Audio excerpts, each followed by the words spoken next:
Cheating is not uncommon in today's society. I had that experience myself 12 years ago. There is a certain bar from which you can already look down. In my case, my wife's adultery had a continuation as a sincere repentance, allowing me to make an attempt to move on. Without remorse, in my opinion, it's not worth even trying to waste time. My wife and I still belong to those dinosaurs when I was her first and she was my first. So per se we studied each other and went on with our lives. Though we formalized our relationship only with the birth of the child.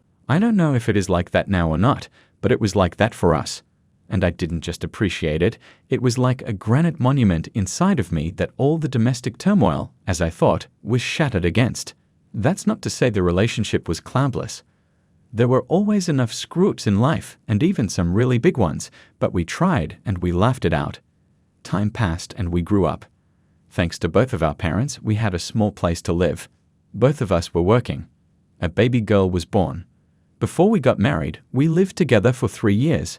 By that time, we had started building our own house, having bought a plot of land with a barn. And building mostly with my own hands, for in a young family with finances, though I had a micro-business, it was always in a bind. Although I never lived in want or on credit, my wife by this time had quite a money job, which allowed me to do construction more quickly. And here our relationship began to deteriorate rapidly. I put it down to the unfinished house, a child, lack of sleep, arrogance of the received position. So it went on for almost 3 years. I earned money and built a new family nest. But we slept together less and less often. She kind of put the baby to sleep and fell asleep herself. I put it down to hard work, nervous breakdowns, phases of the moon, and magnetic storms. All attempts to talk ended with nothing. It should be noted that my wife is a quiet person. We never have tantrums and scandals.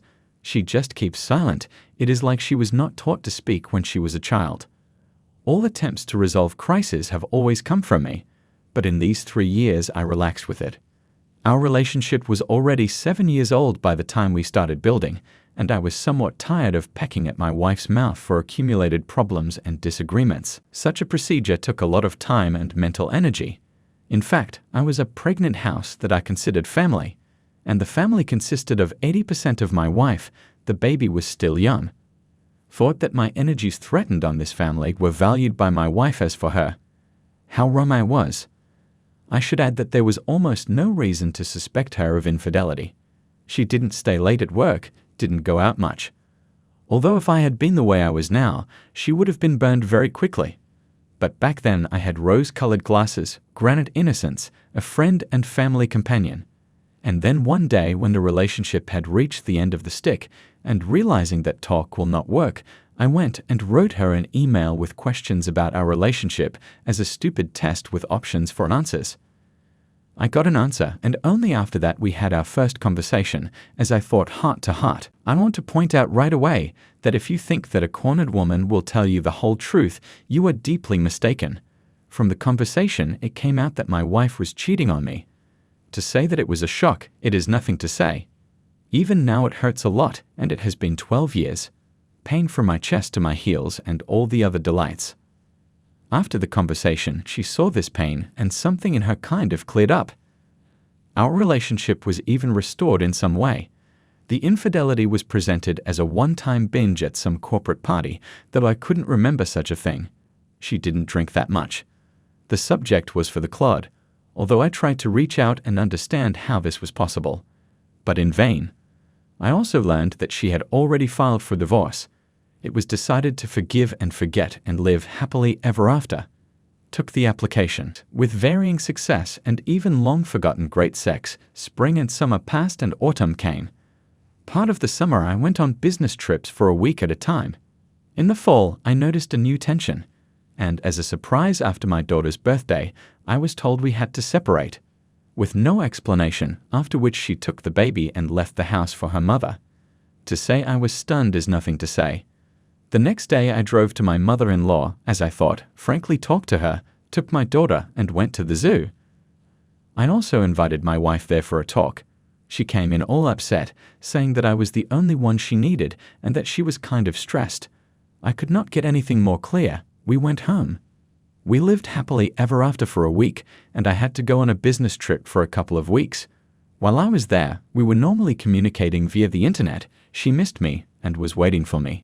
I noticed that I did not want to go back as soon as possible. The work became more pleasant than such a shapedo at home. Arrived, bored wife, great sex, overly attentive. Frankly speaking, it was very tense and made me think. And after a week or two to me in an ICQ, was such messenger, not some guy, like chat. I looked up his IP address, Western Europe. I learned to communicate in English, and it turned out I remember something else. So about nothing. Russia, Peter, the weather. And at the end gives me my address, which is not even on the map. Here my hair stood on end. At this point, the communication was over. I drove home in vague doubts. I put my wife up against the wall and grilled her. The interrogation went on with interruptions for several weeks, with a lot of additional lies.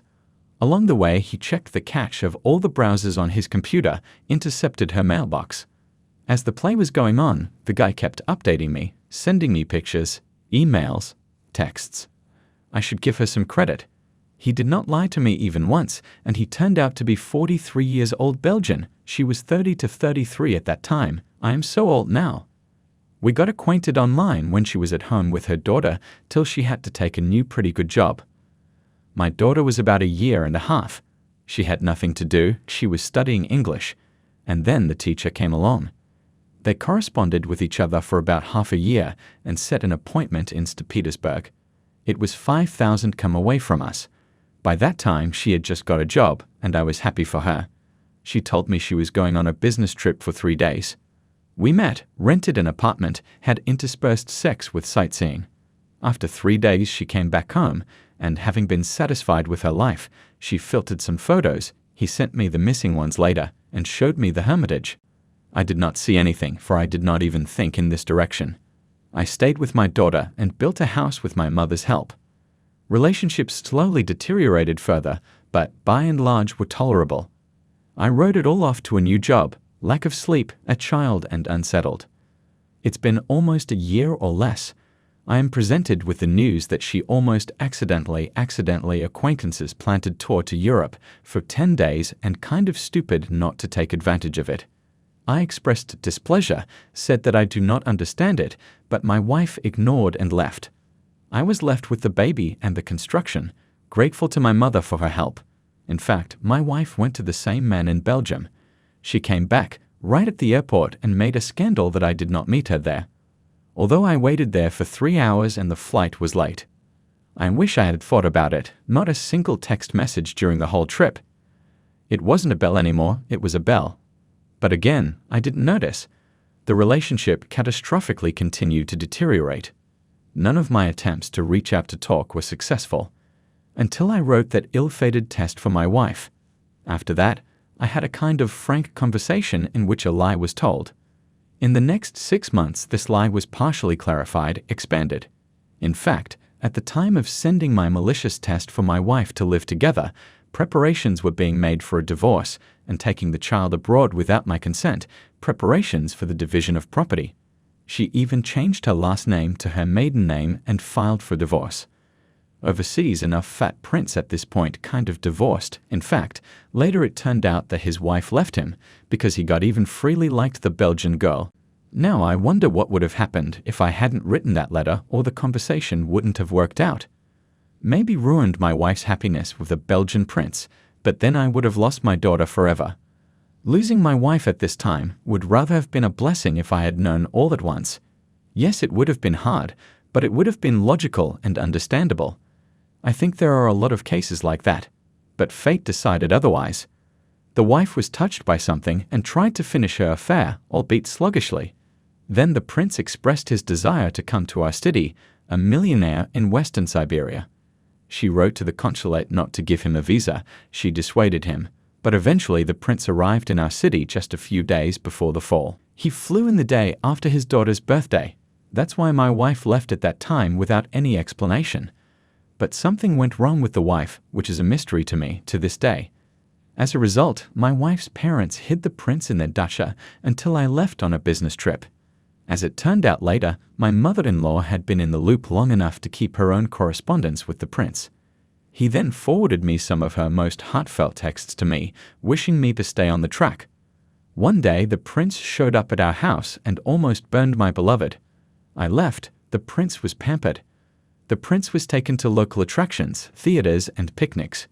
My wife said she wouldn't go with him, bought him a ticket with her dough, and sent him to the capital, and having calmed down, began to wait for me from the business trip. After he came out on me in an email and a conversation with his wife, I remember a month as a fog. She was giving me lie after lie. I sent my wife for tests, but they did not find anything. The active phase ended there.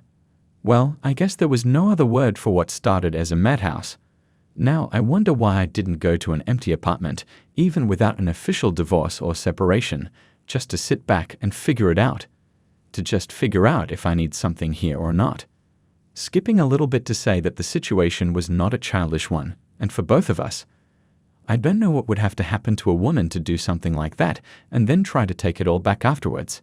In fact, in a couple of weeks, she lost 10 pounds. In the next 6 months, she lost the job that she had been striving for half her life, and not because the prince had sent her intimate photos there, but because the joints on the joints actually went. I nagged her for weeks. It has been 12 years since then. We have had and are growing 2 more daughters, 3 in total. And unfortunately, my wife did not bear 1 child. I will write in conclusions in more detail. We bought another house in the countryside and often live there. The family is friendly. Everyday problems occur, but solved. Sex with his wife was just a fairy tale, even in his youth was not. Immediately after the incident, she was said a few axioms. She no longer has any rights over me in terms of my relationships with anyone. Any at least reason to get pregnant or lie leads automatically to the breakdown of relations. Mother-in-law no longer comes into our house, but she can sometimes communicate with her granddaughter in her territory. After 7 years, my mother-in-law left this world. My wife considers herself responsible for her death, the death of an unborn child, and an abortion when she and I were young, and she got pregnant. Wildly afraid of her mother, she went for an abortion, and I didn't stop her. That guilt complex, plus the cheating, dropped her self-esteem below the plinth, and I can see it starting to destroy her. And for the most part, it wasn't me who instilled it in her. In some incomprehensible way, she realized it all on her own. And I don't know what to do about it. That's the story. Share in the comments. What do you think of the situation and the behavior of the characters? And thank you for listening to the story to the end. Don't forget to subscribe to the channel. Have a nice day.